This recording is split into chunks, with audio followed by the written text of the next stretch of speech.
بسم اللہ الرحمن الرحیم۔ حضور صلی اللہ علیہ وسلم کے معجزات۔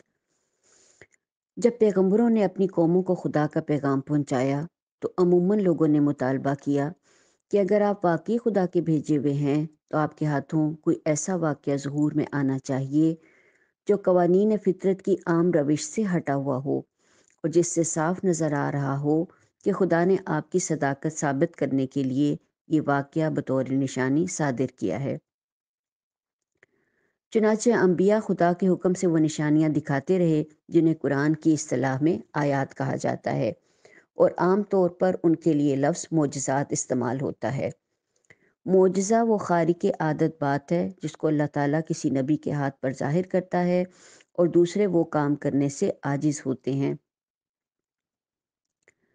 اللہ تعالیٰ کے مختلف انبیاء خدا کے حکم سے اپنی اپنی قوموں کو معجزات دکھاتے رہے ہیں۔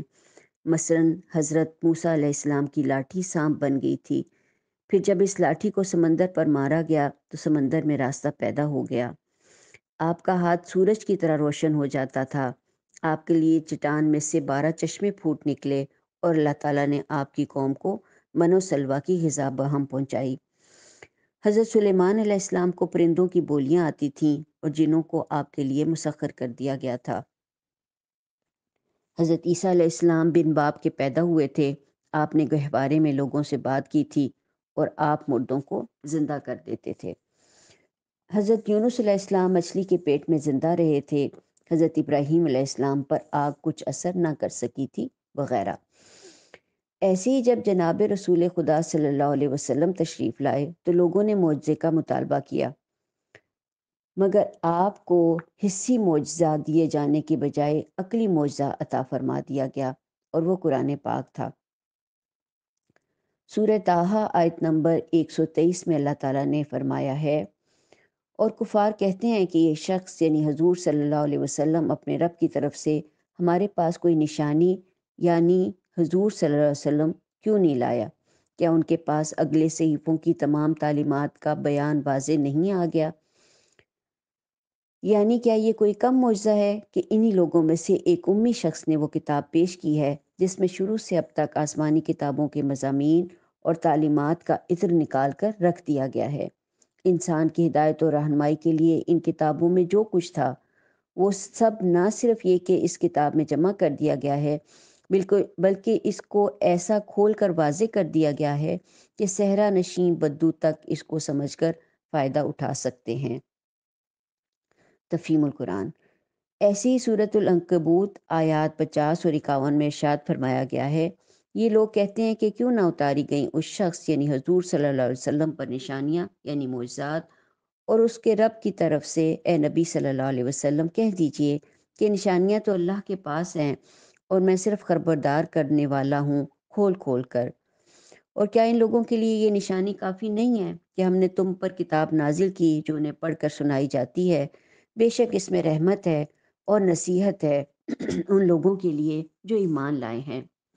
یعنی ایک امی کا قرآن جیسی کتاب پیش کرنا اور یکا یک ان غیر معمولی کمالات کا مظاہرہ کرنا جن کے لیے کسی سابقہ تیاری کے آثار کبھی کسی کے مشاہدے میں نہیں آئے، یہی دانش و بینش رکھتے والوں کی نگاہ میں اس کی پیغمبری پر دلالت کرنے والی روشن ترین نشانیاں ہیں۔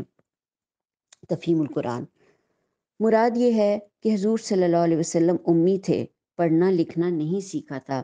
اس کے باوجود حضور صلی اللہ علیہ وسلم پر قرآن جیسی کتاب کا نازل ہونا بجائے خود اتنا بڑا معجزہ تھا کہ حضور صلی اللہ علیہ وسلم کی رسالت پر یقین دلانے کے لیے کافی تھا۔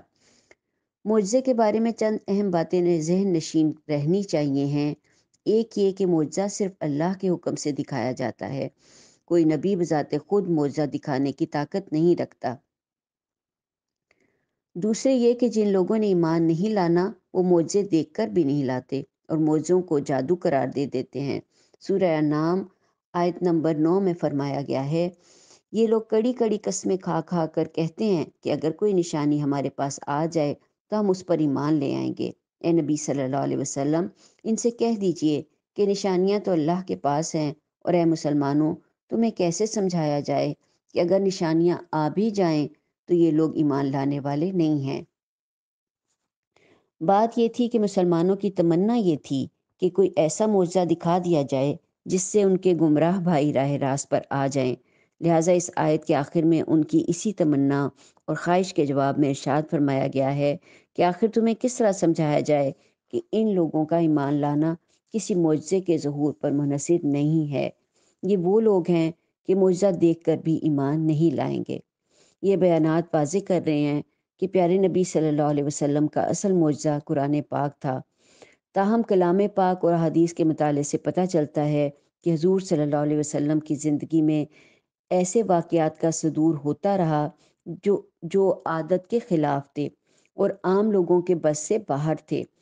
علماء اسلام نے ان واقعات کو معجزات کی سرخی کے تحت رکھا ہے۔ ذیل میں انہی واقعات میں سے کچھ واقعات بیان کیے جا رہے ہیں۔